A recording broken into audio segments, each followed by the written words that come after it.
Welcome back to the show, everybody. This is the Upper Tier Podcast. It's Wednesday. It's Pro Wrestling Weekly. The panel are assembled.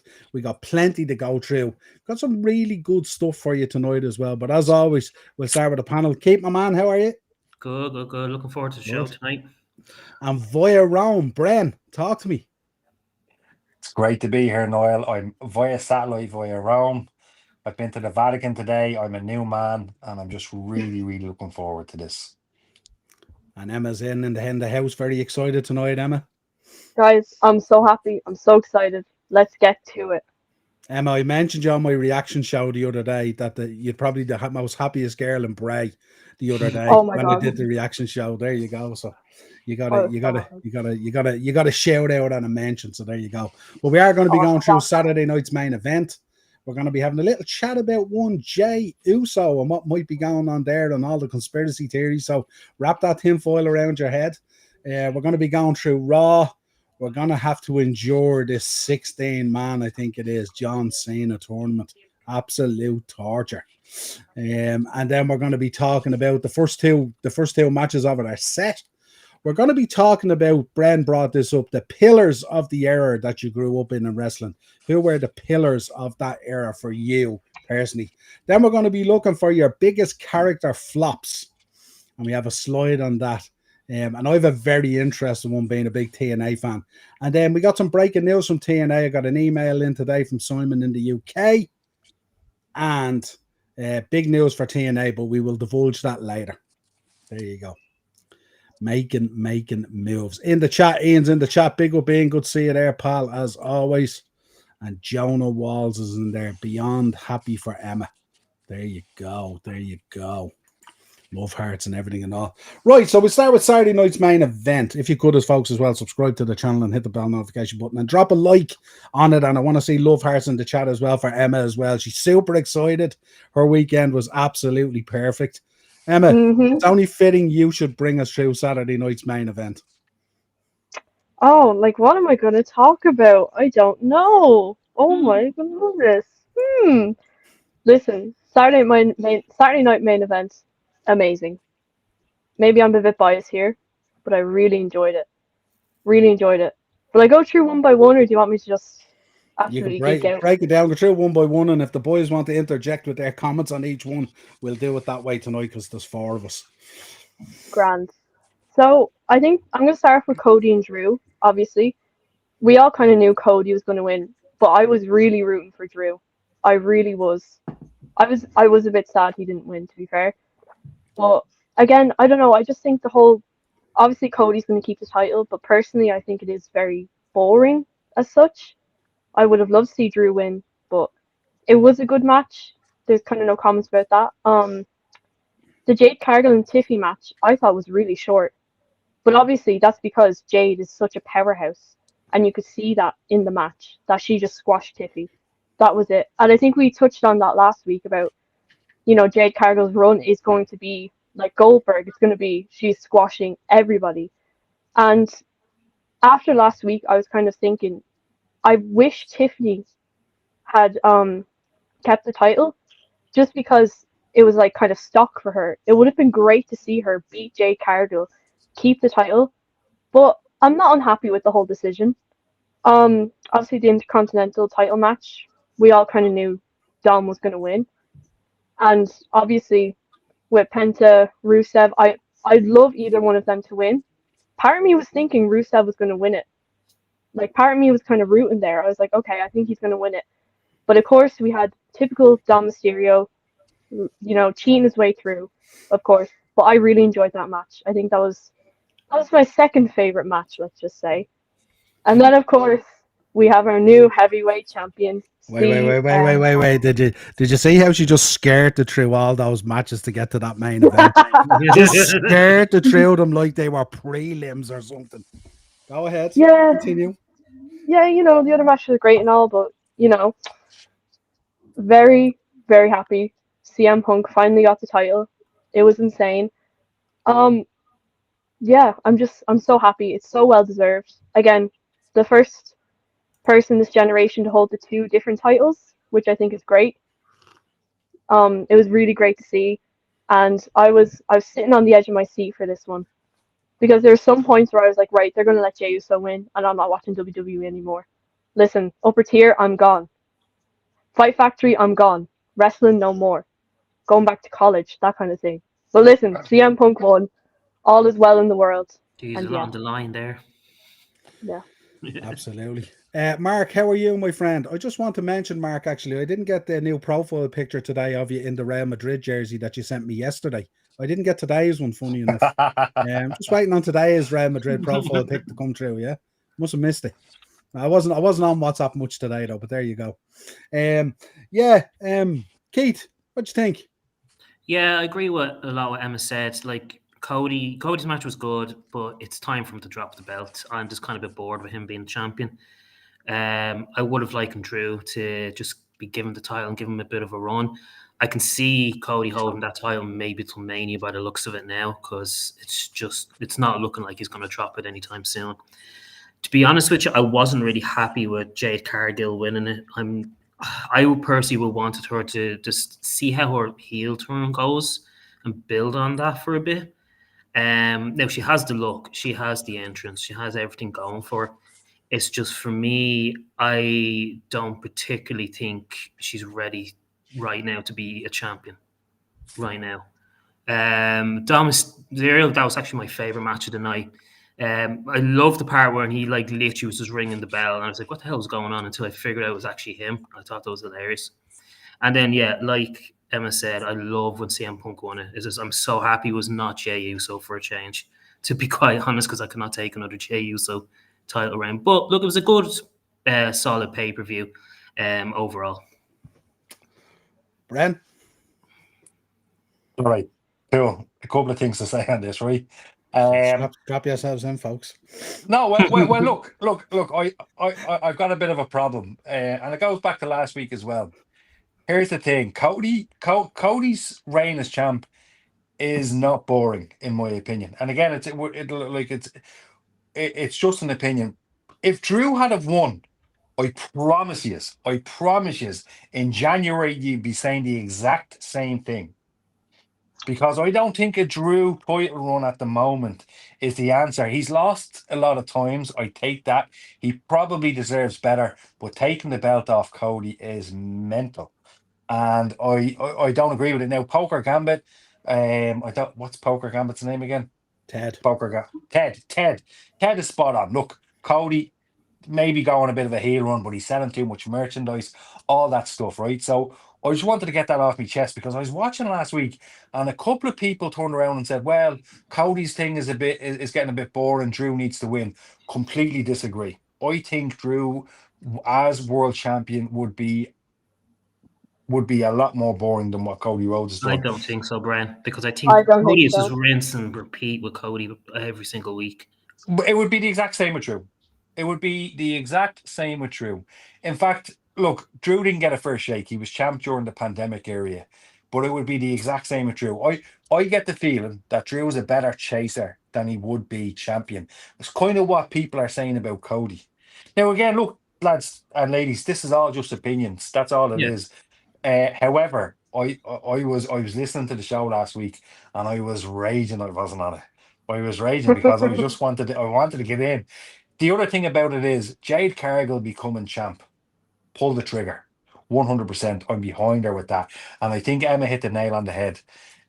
Give her the Goldberg treatment. Why not? Freshen it up because you talk about boring title runs. I heard a couple of people that were being bored with Tiffany Stratton at the moment as well as champ. And I think at one stage somebody had said, oh, Tiffany Stratton is still champ. Do you know what I mean? So I think this is the right move. Why not shake things up a bit? And I suppose, look, Triple H said something before Raw, and we'll get to that about a new landscape, which he shouldn't be hyping things like that up as much. Dom, I said this the other day in the chat, Niall. Dom is the best thing in wrestling today, in my opinion. Everything he does is golden. Everything from the match, the ring and the bell, and then what he said to Ray on Raw when Ray said, Eddie Guerrero, keep my father's name out of your mouth. Absolute gold. And I'm ranting now, so we'll go very quickly onto CM Punk. Beautiful, absolutely beautiful. The right Mhm. decision all day long. I'm representing today, obviously. Well, this is absolutely perfect, and it fits the story so well that Seth can't do anything about it. So look, I want to touch on one more thing. I put it out on the TikTok machine about the whole Saturday night. I didn't say how I thought about it, and a couple of people commented basically saying, "Oh, this was a brutal pay-per-view." I don't know. I don't know. Look, all in all, I would give this not pay-per-view. I'd give this Saturday night main event about an 8 out of 10. Niall, I've been going. I could probably go on for another 20 minutes. You know what I'm like? What say you? Yeah, I have to say I enjoyed it. I didn't have a problem with it. Where do I begin? I definitely wanted Drew to win because I think a title reign is way more interesting when the face is chasing the heel. And that's why I kind of agree with Keith that if Drew got the belt and he was a heel champ and maybe Cody chases that or someone slots in there to chase it, I think it would be a lot more interesting in where they could take it. I just think with Cody is just like he's amazing and he's fabulous. We're all Cody fans. There's no doubt about it. But I just think it has become a bit too glazed and a bit too polished and a bit too perfect and Vanilla. a bit too three-piece suit with brown shoes and a bit too Yeah. wheat and Wheatley Whose vodka fault and is that, though, gin. Niall? But Whose it doesn't fault is matter whose that? fault it is. The reality is he's the guy holding the belt on his shoulder. It doesn't matter who you put it on. He's the guy. So I was thinking on that if they had given the belt to Drew, and let's be honest here, Drew's extremely deserving of another title run. Let's be honest, because the last time he had at that time with COVID and the pandemic and all, it was like he did his best to carry it, but it was very, very tough. But I think if Drew McIntyre arrives at a world title again, I think you're going to see a Drew McIntyre leveling up again. And I think it would be amazing. And even if you want to put Cody into that picture, Drew McIntyre is a heel champion with a good face chasing him would make for real good TV. I think that's just my opinion on that match there. In terms of Dominic Mysterio, I just think if anyone ever wanted proof that reincarnation exists, this is Eddie Guerrero 2.0. There's no doubt about it in every facet of it. He must sit at home studying tapes of Eddie Guerrero all day long. All day long. There's no doubt about it. And someone actually should do a DNA test because he can't be Rey Mysterio's son. He has to be Eddie Guerrero's son. I thought the ringing of the bell. I thought everything. I thought even the match was good up till that point. Penta is an absolute superstar. Absolute superstar. Really enjoyed the show. Jade, and I'm gonna get heat for this because a certain man is in the chat here now who has smitten and fallen head over heels in love with Jade Cargill. Darren, my co-host on the Thursday show, absolutely loves Jade Cargill. I think Jade is phenomenal. I think in terms of the way she looks, the way she presents herself, she's a breath of fresh air in the women's division and the power and the moves and everything that she brings. But we will see how the title reign runs and where that goes and stuff like that. And I hope it's a bit more than what we kind of expect, which is this female Goldberg 2.0, if you like, whatever you want to call it. You know, I think she looks a million bucks. I think the entrance is amazing, the music, the way she carries herself. She's already out there on social media healing it up like crazy, which is great to see as well. But the reality is, if you want to be really truly over as a heel carrying the top title and stuff like that, you really have to match it when you step through the ropes. You have to be, dare I say, that cerebral assassin. You have to be that person who will take it to the next level. And I think probably for Jade, I'm not sure if she's ready for that leap, if you like. And that's all. And listen, that's only a timing thing. It's something that will come with time. I'm sure she won't have a problem with it and stuff like that. But I just think at the moment, and anyone who thought that, I thought Tiffany was brilliant. I love Tiffany as champion and stuff like that. I thought she was great. Yeah. I thought she was brilliant in the way she was so dynamic, in the way she could switch from she was kind of an in-betweener really in terms of heel and face. She wasn't quite defined in any one thing. And she just rolled with whatever way the storyline went. And look, she took a lot of shit and a lot of flack through that title reign as well at times and stuff like that as well. She looks amazing. She looks like a superstar. Absolutely brilliant. But yeah, there you go. So that's how I felt about it. In terms of the main event, you know, I'm a Jey Uso guy. I'm also a CM Punk guy as well. So like this is one where I said, you know, there's only going to be winners no matter what way this go, because there's a cohort on both sides and stuff like that. I think it's fitting that Punk got the belt. But I will be talking about his promo on Raw and how he was bigging it up for Jey Uso after nearly kicking the fucking shit out of him for not being quite at the races, we'll say, on the Saturday night's main event match, pouring bottles of water over him to wake him up and then booting him in the head. And that neck breaker is going to become legendary. But there you go. But yeah, all in all, I think it was one of, like, for 4 matches as well, I thought it was put together really well. Really enjoyable, not too much of a lag. Probably one of the more enjoyable Saturday night main events I've watched so far. I kind of thought maybe it was just lacking one more match. Yeah, maybe. same. I thought there might have been, just maybe some sort of match in there, maybe a tag match or something. That I thought the likes of Charlotte and Alexa Bliss have been doing phenomenal stuff. Maybe could have put a tag match in there. We spoke about how they don't draw enough attention onto the tag teams at times and stuff like that and all. Maybe it needed a tag match. That's the only thing, but that's only a small thing. Let's take some comments here first, folks, because we're they're racking up here. Yeah, Mark, we did that one actually. Ted's in. Cody's title reign is boring to us because we aren't American. Everything he does is real. I'm American, and American is great stick. There we go. Darren, it's not a pay-per-view. Thanks, Darren. We always need the internet police here. Pay-per-view was average. Nothing special about it. They're all PLEs now, and at the end of the day, Saturday night's main event. It could have been an episode of Raw, and I wouldn't have noticed. 5 out of 10. Really? Darren, when you set the bar so high as WWE have, people will find fault in things that aren't spectacular. Yeah, absolutely. And that's 100%. The bar that gets set. Absolutely. And the bar should be that high because they are the company. That's the promised land. This was a good show, but it wasn't spectacular. I think it hit what I wanted to hit, to be honest. Love Penta, Sharon. Absolutely. Penta's going to be a mega star, I think. Once they put gold on him, it's going to be unreal. She'll be a much bigger heel than face. Yeah, absolutely. 100%. 100%. She's hot chocolate. Lord. Baz getting all loved up there. Tiff needed to go heel for her title reign, really. Her gimmick is a heel gimmick. Look at it on NXT. It is, but it was kind of like she was dealing with the, dare I say, the environment or the climate at the time of her title run and stuff like that. So it's probably difficult. The company was probably guiding that in such a way and stuff like that. And then the problem is she probably got over as well so much as well. So it was a difficult one, you know, a difficult one.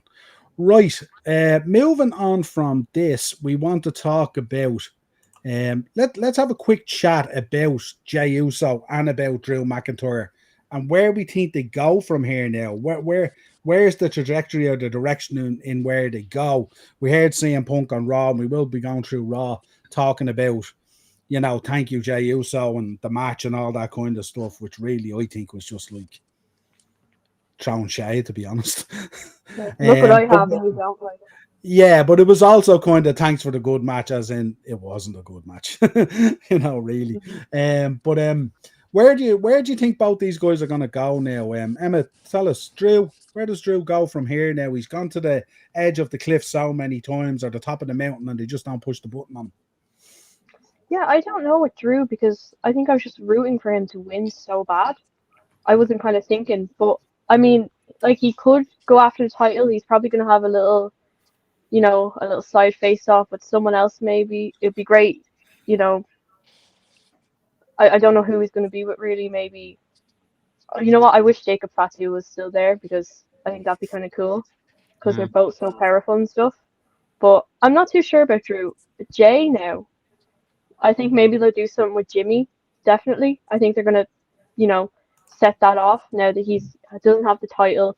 This is going to fuel him to be like, you know what, F this kind of thing. Maybe that will kind of add fuel to the fire with what's going on with Jay, which I think would be a great thing to do. But yeah, that's kind of it, really. I haven't really given it much thought, to be honest. Yeah. Interesting one there from Beep. The only reason why they are champion is because the WWE doesn't want to look bad, so they had to make most all. the AEW wrestler champion? Oh. Oh, I think it's a case of they went to a company that knows how to handle wrestlers and produce wrestlers. Because if you look at them the other way around, people that typically go from WWE to AEW, they don't be as good. They just don't be as good. And it's how the WWE handle, package, and push forward, and again how the wrestlers react to that and what they create through that. So I have to disagree with that. Well, they have a team backstage, Brent, to help them out more so with building. Well, of course, yeah. Compared to Absolutely. AEW, I mean. I often laugh, and no disrespect to Beep or anything like that. I often laugh when AEW fans take ownership of CM Punk. Like he never wrestled in WWE before. You know what I mean? Like it's a weird one. You know what I mean? It's a very strange one. I mean, CM Punk has nearly wrestled in every wrestling promotion that we follow or we know at this stage and stuff like that. And it's just sometimes it's a little bit strange. You know what I mean? Like they had to put it on the AEW guy. What do you mean the AEW guy? the Ring of Honor guy, the ECW guy. Do you know what I mean? And he was Ring of Honor before Ring of Honor was AEW. Yeah, you know what I mean? Yeah, absolutely. So, what did we make of Maven's comments about Jey Uso? That first of all, there was a narrative going out there, and this is not our narrative. This is conspiracy theory, of course. One, that he might have been a little bit intoxicated during the match. He did look a little bit out there, didn't he, during the match? The other narrative that came from Maven on his podcast was that he thought that maybe Jey was stalling the match on purpose because he wasn't happy at the way it was booked, and that he thought he should be the one to go over. So he was kind of going to crap on it. I don't think that's the case. I'm a big Jey Uso fan. Yeah. And I don't think Jey Uso would dare do anything like that to damage the business. I'd be highly shocked if that was the case. Ted's in. WWE is not worried about ex-AEW wrestlers becoming their champs. AEW isn't a concern to WWE. There you go. 100%. Although Ted, they do run shows in tandem at times. They do book additional events and all. So there is. I wouldn't say there's a concern. What I would say, there's a bit of shithousery, I would say. Oh, that's purely coincidental.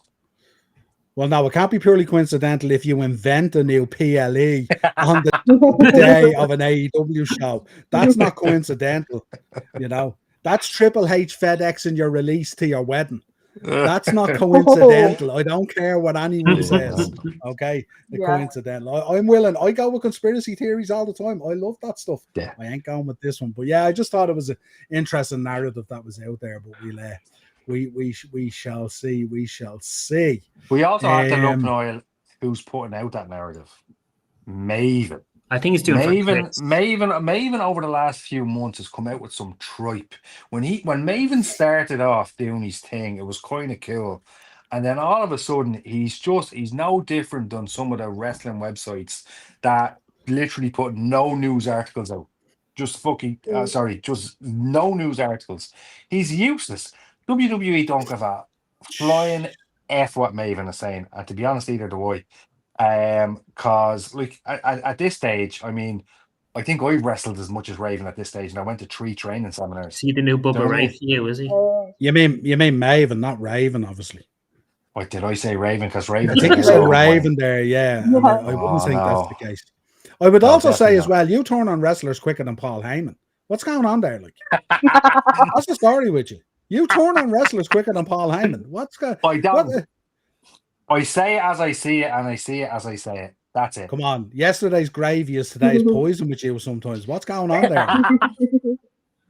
You're bringing new meaning into the word flip. No, because I was so annoyed at Maven. So pissed off. I liked what he was doing at the start, and then all of a sudden he just comes out with some tripe. He's as bad as Dave Meltzer. Nice guys don't get views. Nice guys don't get views or subscribers. Do you know what? Here, but that's the thing, though. I've no doubt that he's a nice guy. He's just poxy on YouTube. Anyway, sorry. Hey guys, he's doing all right on YouTube so far. Raven's here. Maven's here. Love it. Oh no. Well, Maven, if you're watching, they are. That's in this one. Yeah, they'll do what they can to spin them, no doubt, but they aren't concerned. Absolutely. Beep's back in. Big up Beep. Let us have it. That's the only reason ex-AEW wrestlers are champions in WWE. The other ex-AEW wrestlers that are in WWE are just jobbers. Jesus, give us some detail here, Beep. Don't just go all generic. Drop a few names in here so we can have a debate. I don't know. I missed the jobber system. I missed the jobber system. Big show of wrestling opinions. Big show of wrestling opinions. So you are. There you go. Ted, have you ever seen me? I'm 5'7". Do you know what I mean? I'm nowhere near that guy. Firstly, yeah. Anyway, big show's leg. Right, Bran, take us through Raw. So, with Raw, sorry, I'm in. Do you know what? I'm in the hotel, and I'm after being a bit loud there. And I don't know whether. Anyway, that's not here or there, lads. Best part of Raw for me, Bran, that knocking on the hotel wall isn't them giving out. That's something else. No. Jesus. Tin walls. You should see the size of the room. It's not that big, but come here. It's not that big, he says. No, look, best part of Raw, Dom Mysterio, hands down. That promo with Ray was fantastic.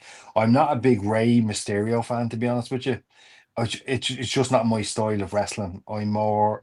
It doesn't matter what I am, but that's just not my style of wrestling. Dom and Ray were electric together. That was genuinely my favorite part. The John Cena announcement is the John Cena announcement is it's a bit of a head scratcher. And the reason I'm bringing that up, are we going to talk about it separately now? We can talk about it separately, or you can bring it in. There's no bring it in whenever you want, whenever suits. Sorry. Right.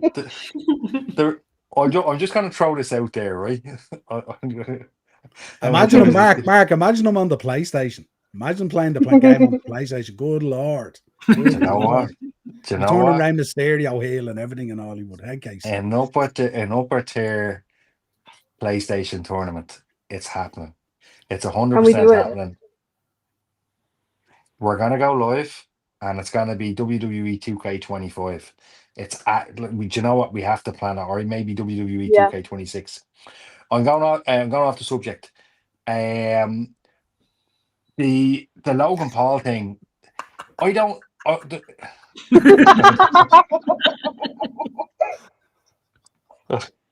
You know what?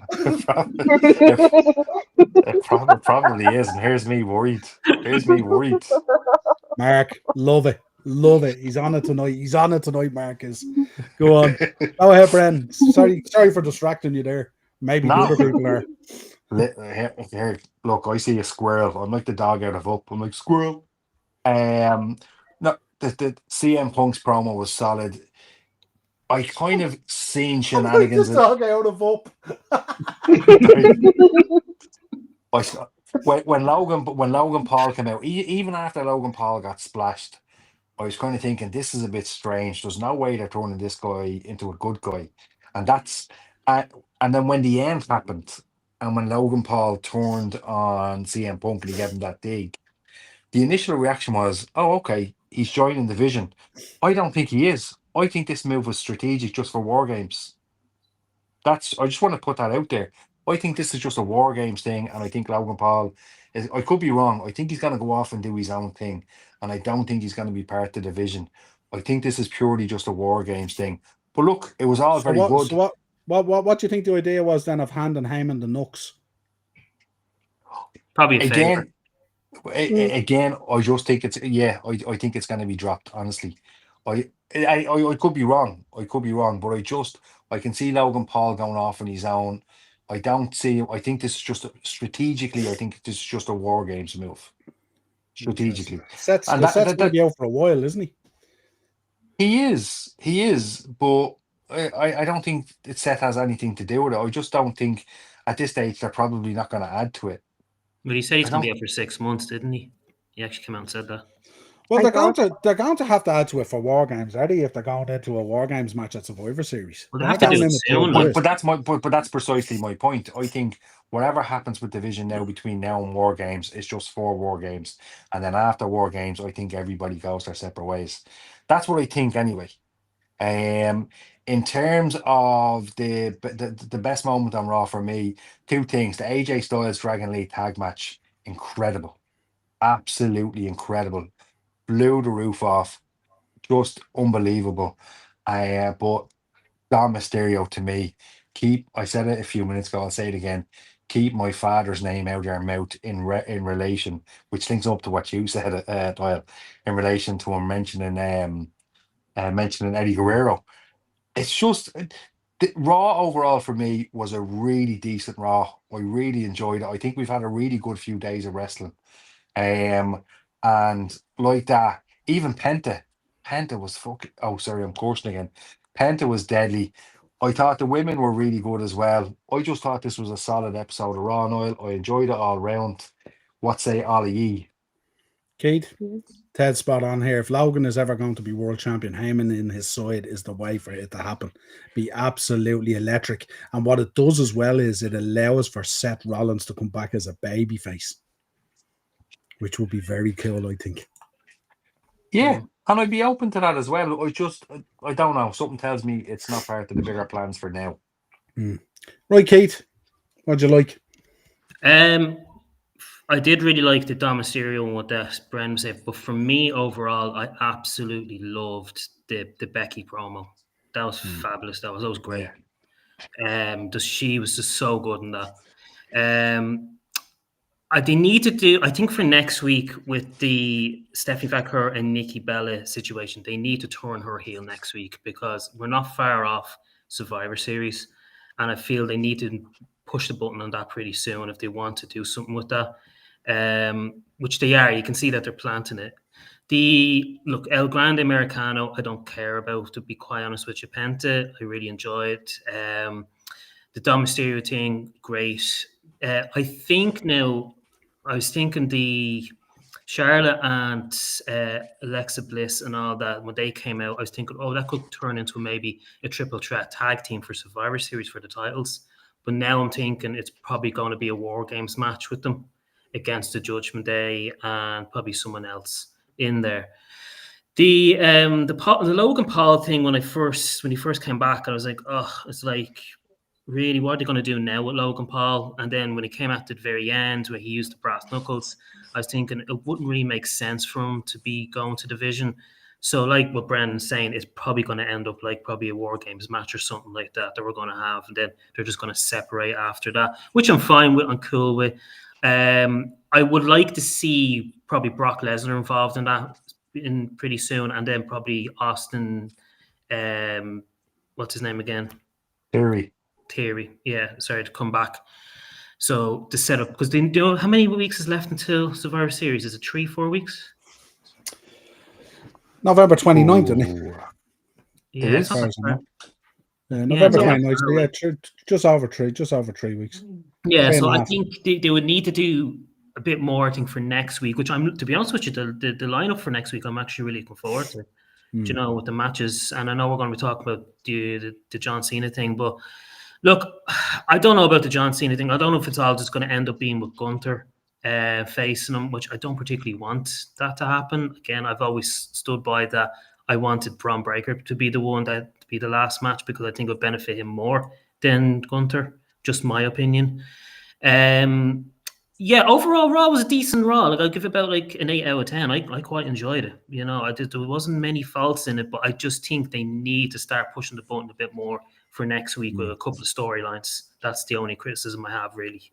Other than that, it's a solid Raw. I think something you touched on there. I think Logan Paul going into division is absolutely perfect. The reason I think it's perfect as well, because you look at Braun, you look at the two Braun and Bronson.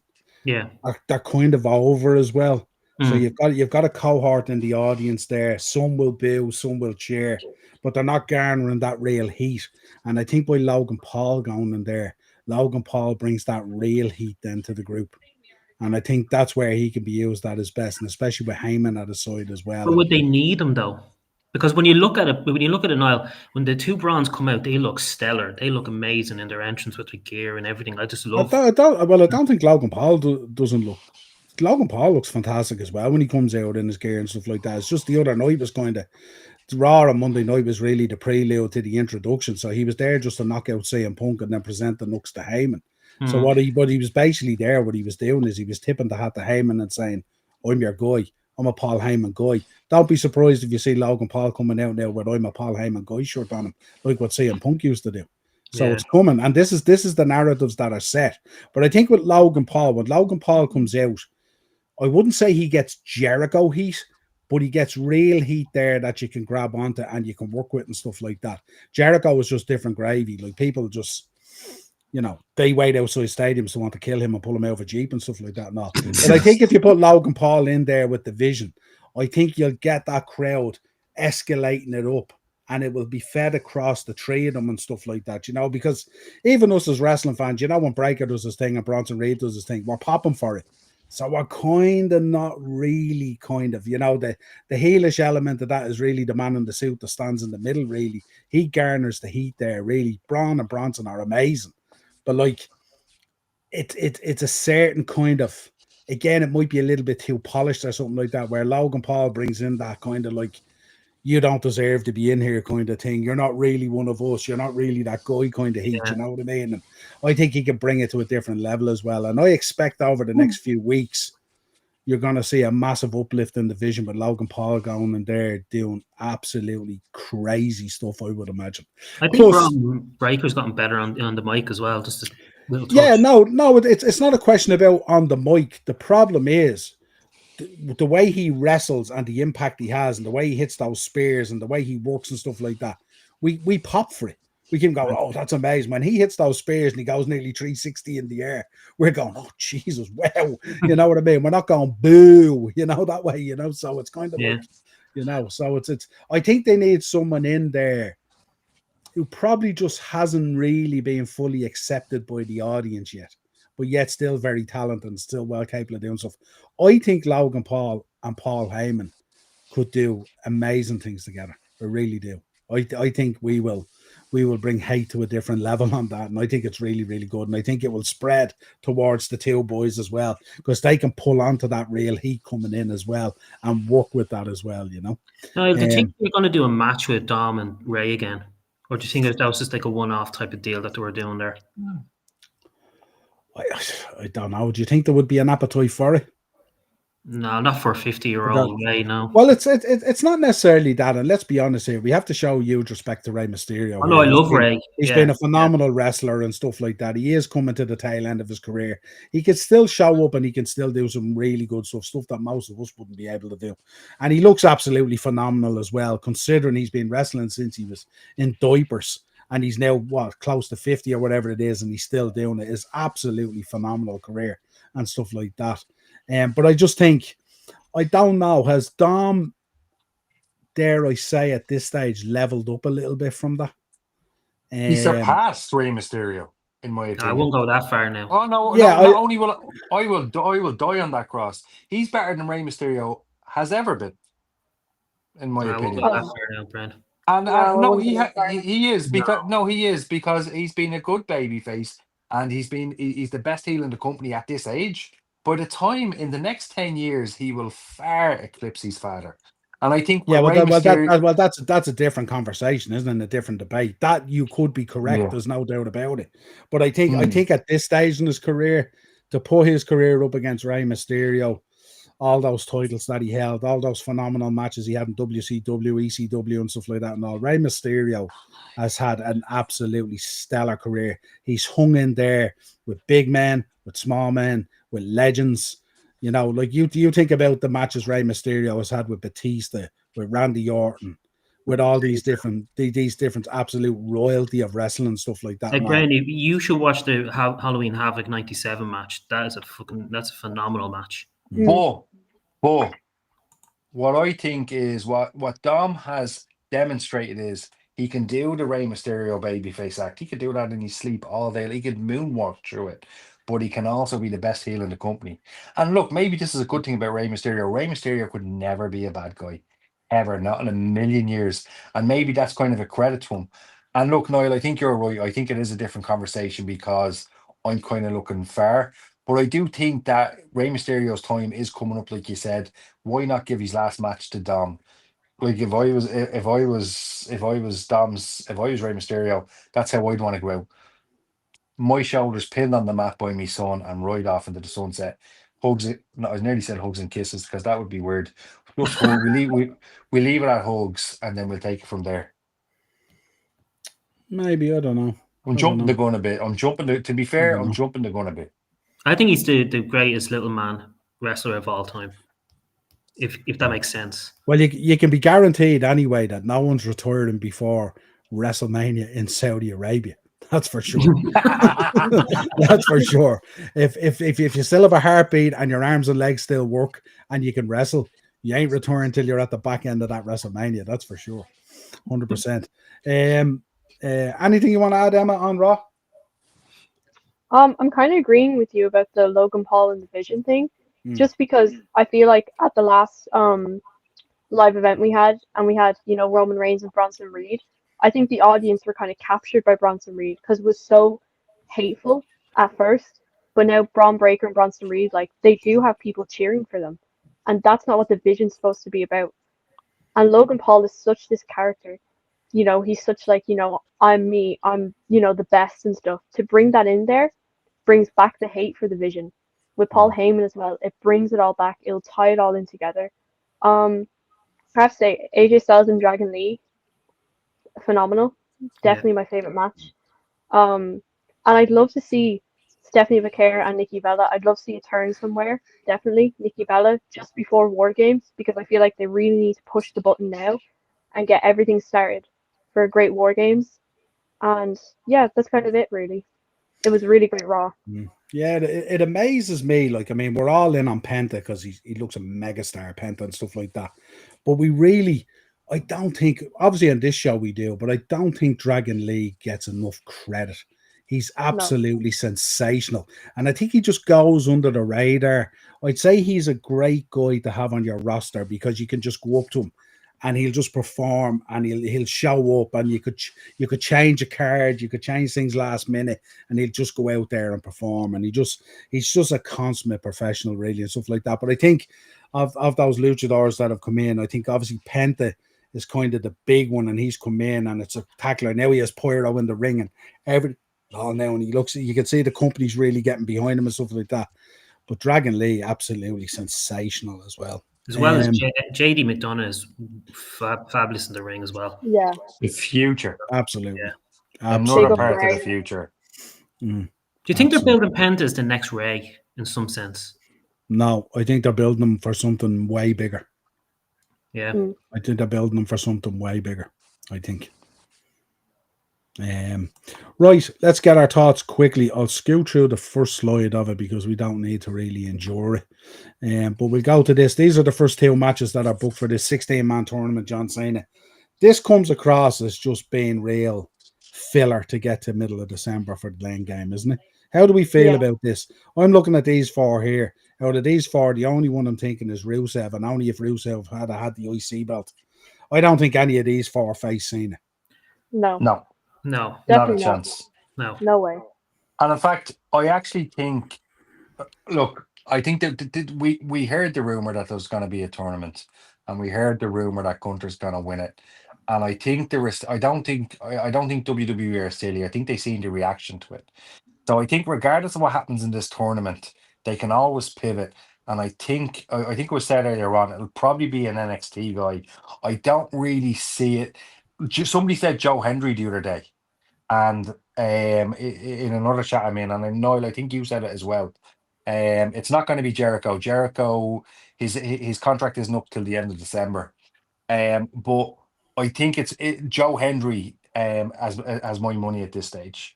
It's got to be somebody like that. It's not going to be Gunter. They're not going to do that. It would be as bad as ending Kurt Angle's career against your man Corbin. It would be stupid. I think this tournament to me is a real horrible end game to the end of Cena's career, really.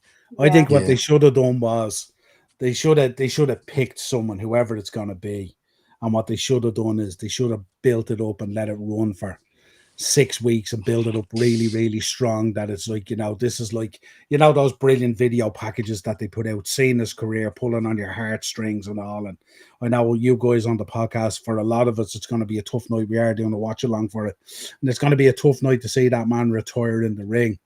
But if that man retires in the ring because that Austrian chops the living daylights out of him and pins him to the mat and stands there in the ring, I'm going to be very disappointed in the way John Cena's career has ran out. Is there Very a chance disappointed. we could chat 100%. about his retirement tour? Not this, if we can't do it this week, but even next week or something. Like how we Well, felt yeah, about it. Like, I think we're going to be talking about it between now and December anyway. And I think As the brackets after, release and people win and all, yeah, and then after it goes down, I think we're going to be talking about it. But like yourself, Niall, equally, I think I'd be disappointed if it was something like that. I just don't see it ending like that. I think, can I just say, I think they shot themselves, and we all know they shot themselves in the leg with the whole Rock storyline and letting that drag out as long as they did. So I think that's been a bit of a hindrance on it. What's Ted saying? Says you need a sleep. Says you're Ted, losing your mind. Ted, I'm a visionary. I am the guy that in 2002 said John Cena is the future. Hang on. John Cena is the future of the All right, company. Seth Rollins. I said John Cena is going to be the greatest of all time in 2000. I think it was in 2004. I wasn't wrong. I said the same about other wrestlers too. Mark my words. And by the way, I know I said what I said, but I also agreed with Niall. It's a different conversation. In the next 10 years, he will far, Niall's far gone. surpass. Niall's gone. He's gone. No, He's he's had gone enough. because Say his name and he appears. it'll I it'll believe far in Joe Hendry. he'll far surpass his father. Of course he will. Rey Mysterio has his place in history, but Dom Mysterio is he's gonna far surpass him 100%. Mark my words. We'll meet up in 5 years and we'll have a conversation about it. Is there any wrestlers that come to mind that didn't surpass their father? I can Kurt only think Hennig's of, son, Ted DiBiase's son. great. yeah, good show, Keith. Ted Jr. Mm. And Mr. Perfect's son. So much potential. Curtis Axel. Yeah. Would you say Brian Pillman's son at the moment, or is that too early? Too It's early. too early. Nick Hogan. Don't think that was ever going to be the case, was it? No. Just threw it out there. I wouldn't have thought. That's no problem. We do like that. Right, let's get into this. Bren, this was your section. What was? Pillars of Errors.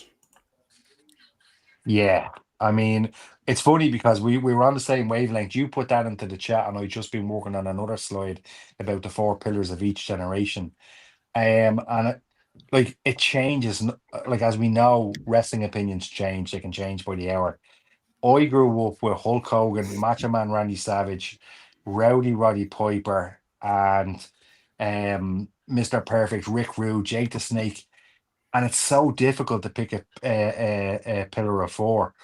But I think each 2 on that slide is a good start to have. But for me, where the generation I grew up in, which was the 80s, and well, I guess we'll hear from Emma now in a few minutes, it's got to be Hulk Hogan, it's got to be Randy Savage, it's got to be Rowdy Roddy Piper, and the Ultimate Warrior.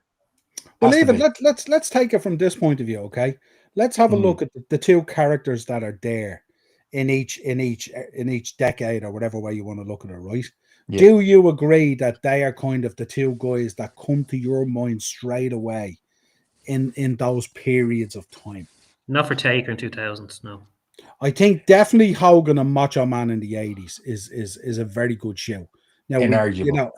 Yeah, I think that's the case. The question is for the other ones. In the 90s, are we talking Rock and Austin? Yes. No, because because well, Brett and Sean. Yeah, so the thing about it is the 90s, it's 10 years. Like, Rock and Austin were on top for 3 out of the 10 years. It's a difficult one. I think of Shawn Michaels. I think of Bret Hitman Hart. Bret Hitman Hart definitely, although he was a low roaring champ, he definitely deserves a place there as well. But that's it, Noel. It's subjective. Well, It could remember, change. remember if you look at it, remember Rock only debuted in 1996. That's That's when I it. first watched it. Yeah, Mm. first watched And wrestling. Steve Austin didn't kick off till 96, 97 either. Properly, So like, do you know what I mean? the question is, are we talking here Bret and Shawn? I think we're talking Bret and Shawn. 100%. Yeah. Okay, so you go into But then you look at business. Yeah, but then you look probably from 96 till early 2000s, then you're talking Austin Rock, aren't you? So it's kind of an in-between era, nearly, isn't it? Yeah. Somewhat. In the So- 2000s, then, are we talking Cena's definitely in there, isn't he? Yes. Cena? Yeah. Randy Orton. Taker? Are we No. talking Taker? No, because that's near the back end of his career. Kurt Randy. Angle. Eddie Guerrero. I go Randy Jericho. Orton. Lost Eddie. Chris- in what? Chris- When did Chris- we lose Eddie? 05? Go Chris 5. Brody. Yeah. Chris Brody Jericho. Shawn Michaels Thank coming you. back. Having some of the best matches. Triple H. I mean, you hit the nail on the head when you said Chris Jericho there. Hmm. Like, incredible. Absolutely. 100%. CM Punk then later on. That summer of Punk. But then did it go on That's for my as long goal. as it should have? Does Daniel Bryan go in there ahead of John Oh Cena? yeah. Well, no. No. I think No. no. So In are we 2010. are we talking Punk and John Cena? 100%. John Or, Cena. or are we talking when did Punk walk out? 2013 was it? 14. 2014. So 14. then are we talking John Cena, Daniel Bryan? Well, you see, Danny Bryan had a short, really run, didn't he? In a sense, like he didn't really But like it was get what I mean. really impactful, to be fair. Like It was really impactful, yeah, but it wasn't. especially growing up, yeah. Because that was like I don't know how to describe it. That was kind of like my growing up, kind of. Like I'm 21, so Yeah. I feel really young. It's But I great. think that's So, but Emma, who do you think for the 2000s there with Cena and Taker, and who do you think for the 2010s? Who are you 2010, putting in okay. as the two guys you put in there? Definitely one of them is Daniel Bryan. There's no Mm. doubt about that. Like he was, like even my brother was a huge fan of him. Like really, really huge fan. 2000s definitely John Cena. Definitely John Cena. CM Punk. CM Punk kind of 2010s, except for when he walked out. Mm. 2020. I like listen. I was such a huge CM Punk fan. I sound like a huge nerd, but that was like my thing. Yeah, and then kind of when the Shield was huge. The Shield was like huge. Like Yeah. everyone like kind of my age, like growing up with that, like that was like a big thing. We're like, this is the best thing ever, lads. This is great. But Chris Jericho in the 2000s definitely as well. No doubt about that. his feud with Very Shawn impactful. Michaels. Yeah, very impactful. Like very. Isn't it so difficult when you're talking about such high level talent and it spans more than 10 years? Like John Yeah. Cena, like literally John Cena could go in, all the way through those 2 hours, really. 100%. 100%. Definitely. So when I was looking at it, Shane? Niall, I kind of looked at it from a different point of view. I did like decades is too hard for me. So what I did was I said, right, and to Ted's credit, what he says there about Brett and Sean didn't bring the heights of Austin, and he's absolutely bang on in what he said. So I broke it down into golden era, new generation, attitude era, Ruthless aggression. ruthless aggression, and so on. That's kind of how I was looking at it. But I think it's even at that, it's so bloody hard. Mm. None of us are wrong. Yeah. None of us are wrong. And again, sometimes when you look back on it as well, there'll be a lot of wrestling fans out there. I know from talking them through the shop and stuff like that, that necessarily the two guys you would expect that carried an era or carried a decade or 5 years or whatever it is, isn't necessarily their guys. Mm. You know what I mean? There's guys out there that will turn around and go Rey Mysterio because they love the luchadors and they love the smaller guys and the cruiserweights. And, Sure. there's guys out there that might turn around and pick a tag team. Might be something different. Maybe they love tag team wrestling more than singles wrestling. You know, so it's a real difficult one to pick. Oh my God, Jeff Hardy. Yeah, There's an argument there. I mean, to be honest, he he wouldn't be one of my picks, but there's 100% an argument there. You're Jeff not wrong, Hardy, Emma. yeah. Like, I mean, still people my age, like, they're obsessed with Jeff Hardy. I don't know, like, throughout TikTok, all I've seen is people dressing as Jeff Hardy, Jeff Hardy. And then that thing that's kind of trending is like, in 2008, Jeff Hardy was bigger than Barack Obama, which for grown That's up then, massive. yeah, yeah, No, still very impactful. for all the wrong reasons. Niall, I'm curious, why did you pick Taker for 2000s? Oh, I didn't pick him. This is a graphic that I stole. Oh, I thought you picked it. Oh no, this is me and Bren I'm here. loyal. Like, this is me and Bren here. This is theft of the highest order. We don't. I put that in there as a graphic just to generate debate. And who do you think? Keith, you should know me better than that. I wouldn't have taken her on any of these. No, I know. That's what I was Come on now, thinking. will you? Come on now. You don't know me that well, no? Christopher's in. Big up, Christopher. How are you, my friend? Leclerc. Happy 24th birthday to the prodigy, Roxanne Perez. Yes. Nice. And Sean Mack is in. Him and Poker.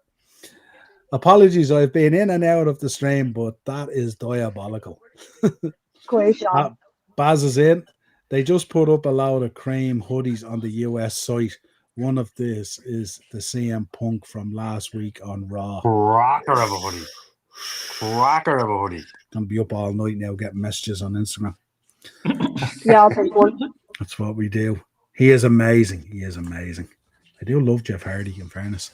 What do you think are the chances that when somebody wins this tournament, they get attacked before their match and we get a surprise final match from somebody? That's what I'm thinking. We're thinking kind of, man, say his name and he appears and out comes Joe Hendry and then Jericho comes out of nowhere and Powell axes him or something like that. You know what I mean?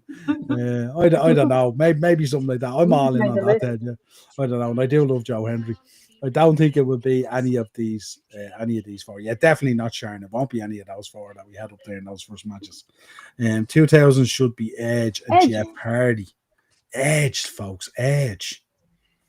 Well, that's I wouldn't pick Edge. He's not far. He's not far off the Brood at that point. When Edge first started out, in my opinion, he was very tacky. Edge is kind of that in between errors again, isn't he? He's kind of like 2005 up to like 2015 or whatever it is, and then he went out with the neck injury, and he's kind of just a lot of these fall in between errors. You look at Jeff Hardy. Jeff Hardy has such a span, but really when he really leveled up, it's kind of in between, isn't it? See, I would pick Triple H's 2000s purely because he had Helmsley era, which he did very well in. But he also, people forget, is the evolution with Batista, Randy Orton, Ric Flair. That was phenomenal for like 2 or 3 years. Myself and Ted and Ian Kelly do have great conversations about Bret Hart. It's insane where it goes. Ted, I'll leave it tell you in the chat. I'm going to throw a question out to Emma there. When I looked at this, I based the way Noel phrased the question earlier on was your kind of like the generation you grew up in, right? So my head went to Hulk Hogan, Randy Savage. The man that got me into professional wrestling was Hulk Hogan, right? That's that's it, right?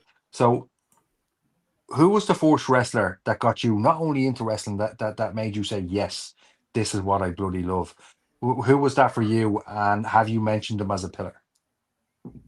Okay, so I think kind of back way then when it was kind of just a dream that in my wildest dreams I'd become a wrestler was definitely AJ Lee. I was definitely and CM Punk, just because that was my favorite for ages and ages. But recently definitely Lyra Valkyria, just because of where she's from, and Finn Balor as well, big up Bray, definitely. Kind of being able to see that, and the thing that kind of cemented it for me was just when I went to the house show and I saw Lyra live and stuff, and that just kind of cemented. I was like, right, that's it. I'm doing this. I'm going for it. But yeah. Class. Right. we'll park it there, but good debate. Good one, Brent. Nice one to bring up and stuff like that as well. Yeah, Ted is in as well, talking about Triple H as well. Like, absolutely. Could put Triple H across three of them at sometimes, unbelievable. There's no wrong. The next one we wanted to talk about was, we put it out there, biggest character flops. I'm not going to bring up the slide yet because I mentioned a bunch of them on the slide. And one of my all-time ones, but I won't put it out there yet. I'll listen to you guys first. Keith, kick us off. Give us a couple of flops. Who'd you put in there? My biggest one is Jack Swagger when he was the World Heavyweight Champion. To me, he was just terrible. I thought this terrible as a champion. Like, he has the look, he was good, like he was all right, but I just never really thought he was anything great, to be honest. Another one is Nathan Jones. I thought Nathan Jones had a chance of being a really big star back in the mid 2000s. It's a shout. But I don't know exactly what happened to him again. But he did get a push for a good while, didn't he? No, Nathan Jones. I don't think he got much of a push. He got an opportunity presented to him, and he legged it. Yeah. Him, and I'm trying to think who else. Well, I did mention Linda Miles to you, but you didn't really remember her, to be honest. No, you're clutching now. We want characters that people know that flop. Yeah. You know what I mean? Like, we don't want the outlaw Josie Burns or something like that. Who I thought was actually matches down in Tennessee or something. Do you know who I thought was decent back in the mid 2000s, but they actually just ruined him? Was Heidenreich when they did something for him. When they made him a Road Warrior. Well, no, before the Road Warrior, I think he was like, I thought he was all right, to be honest with you. Sorry. Ted, you could go with either. You can give us an argument either way, whatever way you want to go with it. It can either because of the wrestler or because of creative. Just an overall disaster, if you like.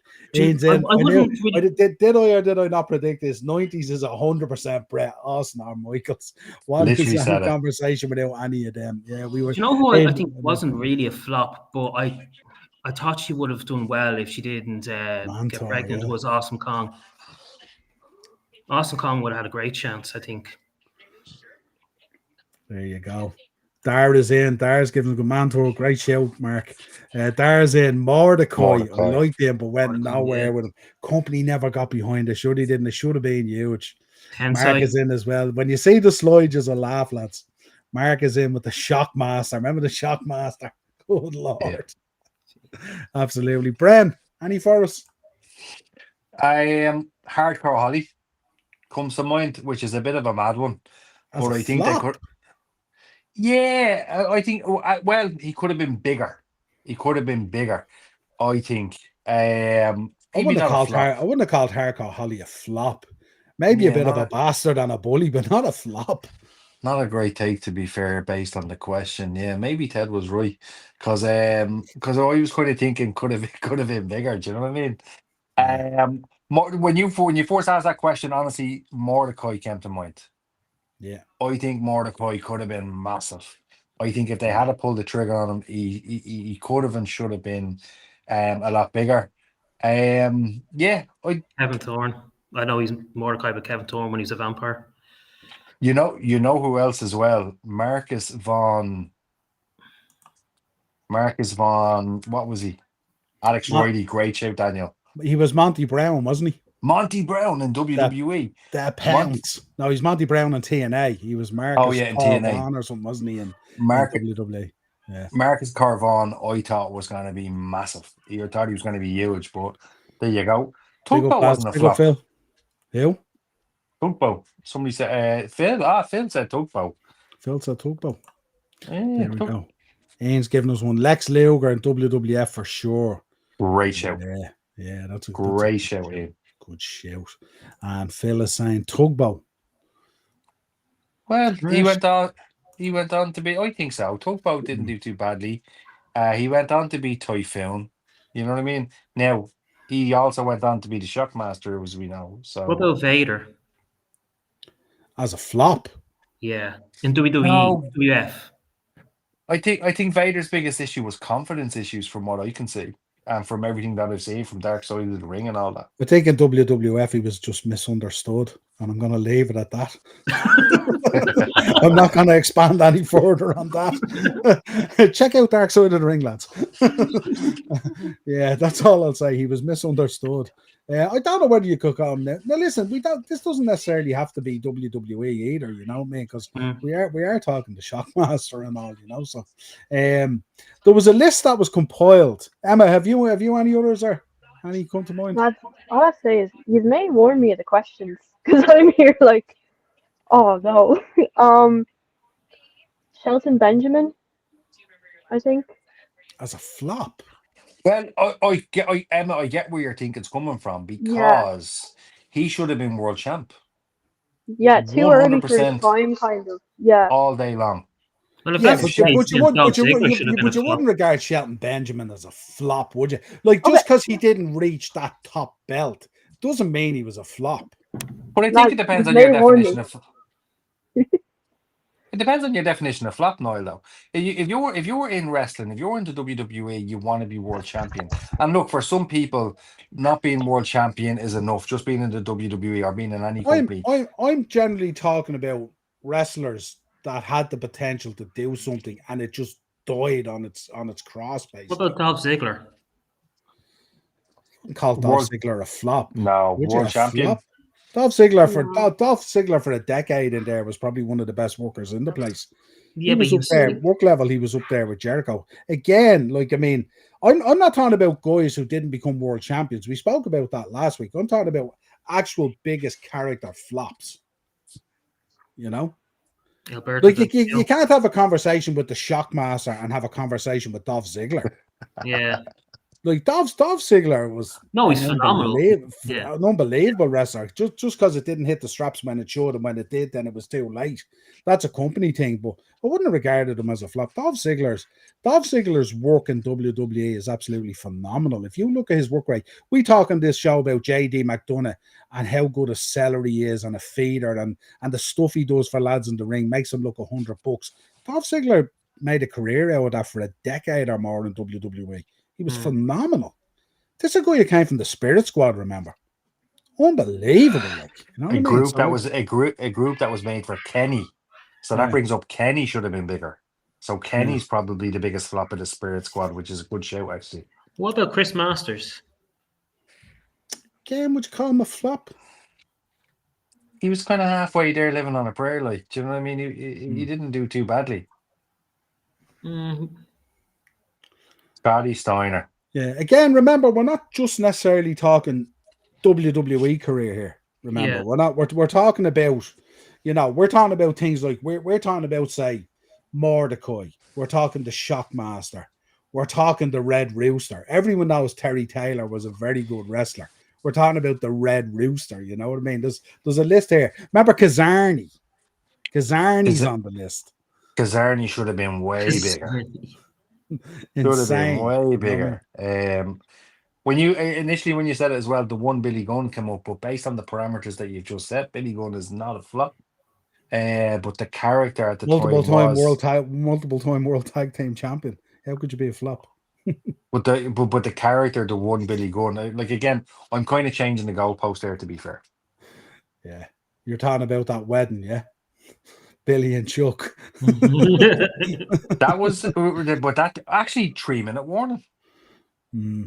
There you go. You want to talk about flops that should have been bigger? Do you want me to give you a bit of the list here? Yeah, throw it out the slide, will you? One of these on the list. One of these on the list was very tough for me because I was a big fan of America's Most Wanted in TNA. And I don't know if you remember when Chris Harris, the Wildcat, Braden Walker, the WWE, Braden Walker. Remember him backstage with Matt Hardy? Hi, I'm Braden Walker. Oh. And he died on the cross. But Chris Harris was a phenomenal wrestler in TNA when he was tagging with James Storm, I think it was the time, as America's Most Wanted. They were absolutely phenomenal. But then sure, even based on the parameters that we set, the Godfather realistically shouldn't be on that list based on his overall career then. But it's when he turned as the good father. Okay. With the right sense. If you see it there, it's not the Godfather. Godfather had a stellar career, you know. But there's interesting ones in there. The Widowmaker, Barry Windham. Barry Windham was an exceptional wrestler and stuff like that. He was No, but brilliant. just that character, the Widowmaker, just never really took off, you know. What's Ted saying? Flop to me is they had the talent and they messed up rather than booked poorly. Yeah, you can use whatever parameter you want if that's the case, you know what I mean? It's your man, Velveteen Dream. Remember he got dropped by WWE. Yes, actually. Yeah. That And John Cena. That was for a different type of flop. I'm just saying. Yeah. Very different. But sorry, that just kind of clicked in me there. But yeah. Shannon Moore, Daniel. Shannon Moore did all right, didn't he, in TNA? Shannon Moore had a decent run in TNA. Wasn't too bad. Remember he came out as the punk guy with the massive mohawk and all and stuff. I think he did all right in TNA, in fairness. I'll tell you what did kill him when he became Matt Hardy's little sidekick. That was kind of a bit weird. It was funny. It was funny. He didn't flop. He just wasn't booked that way. Absolutely dead. Tensai is a good one, actually, with Albert, yeah. Yeah, absolutely so strange. I think people are falling into what I was trying to highlight. Flop or booked poorly. Yeah, absolutely. Absolutely. Go into Mark's comment there. This is blasphemy. The Ultimate Warrior would never be considered a flop. He still runs in the hearts and minds of us all today, even. Give over. Employed himself to learn the biz more. That's absolutely had the physique that was bigger in his own head. I don't know whether he had the physique, but it was bigger in his, yeah, absolutely. I think, yeah. I think the Warrior. I think Who was that guy again that Jim Cornette managed? The fellow with I think he had like an ox head or something like Mantar. That's Mantar. Yeah, that was Mark's first show. Didn't Vince give Terry the Red Rooster as a punishment? The Berserker. Good old there you Vince. Go. The Berserker. Do you know who was not a flop? Cracker. The lad in the ring next to Cracker. Cope. Berserker was dirty. There you go, Phil. Berserker was dirty. Yeah, they're calling these tonight. They're definitely calling them Kane's one when he was a dentist. What was that? Isaac Yankum. Isaac Yankum. Yeah. And also Fake Diesel if we're going down that road of Fake Razor Ramon. And also Therapy came with Daniel Bryan. I thought that was terrible. Actually, Kane when he took off the mask and he did that shit burn features and stuff, that was crap. Remember with RVD? It went in next week. It was terrible. Then he rinsed it off. Next week he's a governor. Give over. And then he could talk. He could talk after a week using a voice box one week, and then next week he's like, well, actually, eloquently, that doesn't. Shut up. He wasn't bigger in his own head, Mark. He was undervalued by the company and they had a falling out. Ultimate Warrior was massive. We still sell tons of Ultimate Warrior merchandise now. Yep. Who doesn't want to have an Ultimate Warrior t-shirt? Unbelievable. I'll tell you who flopped. Josh Matthews, one tough enough season one and did what as a wrestler. Yeah, did he get what happened with Josh Matthews? Did Josh Matthews get an injury or something like that? And then he became a backstage reporter and stuff like that? I met Josh Matthews, lovely fella actually. I met him at WrestleMania 22. Him and Todd Grisham. He's at AEW now, isn't he? Two nice fellas. The TNA or AEW, one of them. No, Bagwell was a flop in WWF. See, if we talk about the move into WWF, you could mention nearly most of the WCW guys because they were never given a chance to succeed. If you think about it, the Invasion angle was a disaster. Skinner, another scrub. No, there we go. And Ian Maven. I think Maven had huge potential. I think WWE dropped the ball. What about Sean O'Hare? That's a really good show. Yeah, that's a show. That's a show. Yeah. You know, when I think of Sean O'Hare, I feel similar about Karrion Kross. I think about a guy who could have been gigantic and just, had the look, had the ability and all, but just never really followed it through, Never really followed it through. Right, just to let you know, Simon sent me in an email there. He updated us from TNA. And basically, the announcement that came in from TNA is as such. TNA Wrestling has secured a new multi-year, multi-100-hour licensing agreement with Claro Sports for Mexico and Latin America. The distribution agreement begins January 1st, 2026 and expands TNA's massive global reach even further, bringing the promotion signature action and blockbuster drama to 17 territories, including Argentina, Bolivia, Chile, Colombia, Costa Rica, Ecuador, El Salvador, Guatemala, Honduras, Mexico, Nicaragua, Panama, Paraguay, Peru, Dominican Republic, Uruguay, and Venezuela. Massive news for TNA. Amazing. And certainly we did speak earlier in the year about TNA and how TNA is on a drive at the moment to potentially one day become the second biggest company. So absolutely fantastic news in TNA there. Shout out to Simon for sending me the update as well. Really appreciate them when they come in and stuff like that. And I really have fondness when I see TNA, doing big things and stuff like that, because I follow TNA right from the early days in Nashville right through into the Impact Zone and everything in Orlando and stuff like that.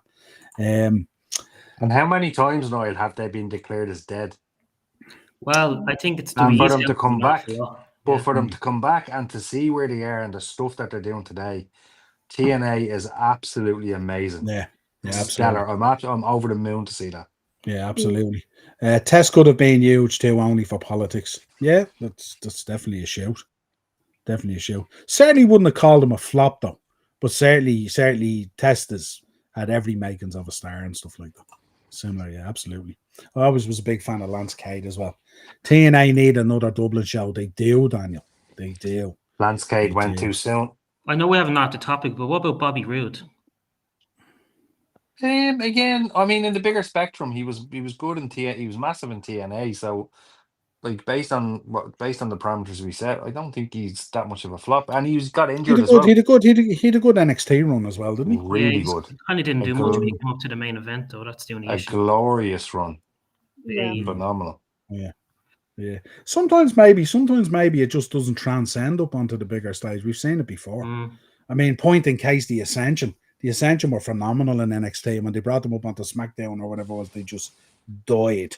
It was insane to see it. Ted, TNA in the mid-2000s was unreal. People that weren't into wrestling or around for it should go back and watch it. Absolutely. 100%. Yeah. 100%. They're my dream company to be with, to be honest. Really? That's massive. Yeah. TNA. That's the dream. TNA, definitely. The dream. There you go. Where are we going? The jump of Angle, Booker, Jeff to them and the homegrown talent. Yeah, absolutely. That whole period was just insane. And then coupled that with AJ Styles, Chris Daniels, Samoa Joe, and then the Knockouts division was insane as well and stuff like that. They just had so much going on. Tag division, and then how cool was the ring at the time, so different, and the X division and all, and the Ultimate X matches. And then that cool pay-per-view lockdown, I went to a few of them, I was at them, where every match was a cage match and all. Just so innovative and so cool, and some of the stuff they did. They found ways to stand out on very limited stuff at times. Really cool. Who's your top 5 wrestlers of all time, gang? Oh, a load of questions. Check back about 3 or 4 episodes. We did it. We did our Mount Rushmore, so otherwise we'll be here all night going through it. Right, let's take in some history and some birthdays. Interesting one coming in. We did speak about Brett earlier. Following the spiral of events that led to this 1997, of course, we're talking about here, so you know where we're going with this, led to his WWF departure. Bret Hitman Hart officially signed his WCW contract. The contract was worth $2.5 million per year and was supposed to be kept confidential until after Survivor Series pay-per-view on November the 9th. As we all know, the news was leaked in the days leading up to the pay-per-view and led to the infamous Montreal Screwjob. There we go. 2004. We have this in here as well. We just mentioned Josh Matthews, Ted, yeah. On the $1 million Tough Enough segment on SmackDown, Kurt Angle challenged the contestants to a shoot wrestling match. Former amateur champion Daniel Powder stepped up and actually came very close to causing huge embarrassment to the former Olympic gold medalist by locking him in a key lock. Angle would have surely had to tap out if not for the quick thinking of Angle and referee Earl Hebner, who counted Powder's shoulders to the mat quickly and saved Angle's credibility. And we remember Daniel Powder paid handsomely for that after that fact. Yeah, 1998, yeah, he put him into orbit. I think he's still circling the Earth to this day, to be honest. He's got such airtime. 1998, in one of the greatest upsets in American political history, Jesse the Body Ventura was elected as governor of Minnesota. There we go. And 1986, because we've just come out of Halloween as well, starring Rowdy Roddy Piper and directed by the legendary John Carpenter, They Live was released in cinemas. It is considered one of the classic of the horror genre in the 1980s. Absolutely. What a And we movie. did speak earlier. See the way this is all tied into the show. 1996, I was talking to Keith about this today in the shop. This is how I tie all this stuff in. 1996, a rookie named Rocky Maivia, who most know went on to the monicum of fame as The Rock, made his televised debut in WWF by getting involved in a melee following a match between Goldust and the Stalker. There you go. And then one that we probably all remember as well, we were speaking about Seth earlier. 2015, I was at it during a house show in Dublin, Ireland. WWE champ Seth Rollins suffered a major knee injury in a match with Kane that resulted in Rollins forfeiting the championship. You remember he took he tried to flip and he landed on the knee and jarred the knee and stuff like that. We were at that show, yeah. Tough one. 2005, Joey Styles was surprisingly unveiled as the new lead play-by-play announced on Monday Night Raw. He would keep the role until May 2006. And of course, remember the interactions with Jerry the King Lawler and the walkout and all that kind of stuff and that was absolutely insane. Right, notable birthdays. We're starting off. Nick Aldis, 1986. Dawn Marie, 1970. Cliff Compton, 1979. I think better known to some of our viewers will be Domino, wouldn't it? Campatera, 1943, and we rounded out with the late, great, unbelievable Bobby the Brain Heenan, 1944. They are your notable birthdays for this week. Wow. There you go. Class. There you go. I love that part. Favorite parts of the show. Yeah. Absolutely. Ted's in. We go through the rest of the comments and then we shall shoot. Feast or fired, where people genuinely didn't know if they were getting fired. Yeah. Ted's in. Look, he's trying to get it going. Brett screw. Brett. Yes. that's how these WhatsApp. That's how myself and Ted get triggered in these WhatsApp groups and stuff like that. Ian wouldn't tolerate that whatsoever. Big up, Anto. Hey, lads, and Emma. Sorry you was late to the show. Not a bother, Anto. Noel, I loved your reaction to the Liverpool goal last night. Appreciate it, Anto. Yeah, listen, 6 weeks in the making. 6 weeks in the making. I've had a tough ride and I've been getting pelters. Bren will tell you, he just be in the chat. Lads, they'll be firing up on me. Still haven't got that picture from Mark yet through yet with the Real Madrid jersey either. Like such a powder screwed powder. Yeah, that's more like it. Powder screwed powder. Remember the hiding they gave him in the ring and then sent him into orbit. Good lord. Stalker was kick. Yeah, absolutely. Brutal. Absolutely, Phil. Was at that Rollins injury show. Knew the second he flipped, he was gone. Yeah, the minute he jarred the knee, it was insane to see, wasn't it? It was real look away moment actually and stuff like that. And it was mad. But then we got that great documentary with himself and Balor, remember? That was really, really cool. Remember they followed them around on their recovery and stuff like that. It was really, really cool. No, I didn't love your reaction to Liverpool's goal last night. Now, listen, cuz. I didn't get your reaction. There you go. They were giving me pelters in the chat last night and all. Oh, here's Trent coming on now. Goal incoming. All this. I was getting socks, pelters. Bren, are you locked? He's locked in that room. He's locked in that room. Right, that's it, folks. If you could subscribe to the channel, we would really appreciate it, and hit that bell notification button, drop a like on the video. Yeah, Emma's very happy there. CM Punk. Yeah. How long do you think you keep it for, Emma? Forever. I don't care. I don't want to hear it. He's going to keep it. Record. It's an awful shame he's not on SmackDown, Emma.